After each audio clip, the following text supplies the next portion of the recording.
Il y a un candidat qui s'appelle Ousmane Sonko, sur qui beaucoup de Sénégalais portent leur espoir, qui est emprisonné. On ne sait pas effectivement ce qui va être la suite, mais de mon point de vue, il ne sera pas candidat.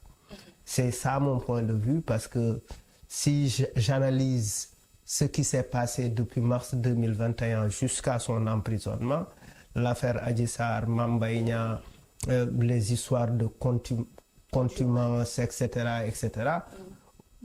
on voit effectivement qu'il y a une volonté d'un pouvoir à éliminer un candidat. Maintenant, on peut commenter s'il y a aussi, ça ne veut pas dire que Ousmane Sonko est un homme parfait.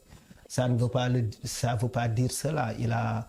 On peut également dire... Derrière, on peut admettre qu'il y a une force. Une force principale qui est derrière Ousmane Sonko. Beaucoup de jeunes s'identifient à Ousmane Sonko, à son discours, à sa probité. Mais Ousmane Sonko en lui-même est une force. Donc, Ousmane Sonko est quelqu'un sur qui énormément de Sénégalais portent un espoir. Exactement. Maintenant, on ne peut pas le dire, on ne peut pas dire que oui, c'est lui. On ne peut pas être tout de suite être affirmatif, parce que il y a une compétition électorale, c'est les élections, il faut des élections pour juger.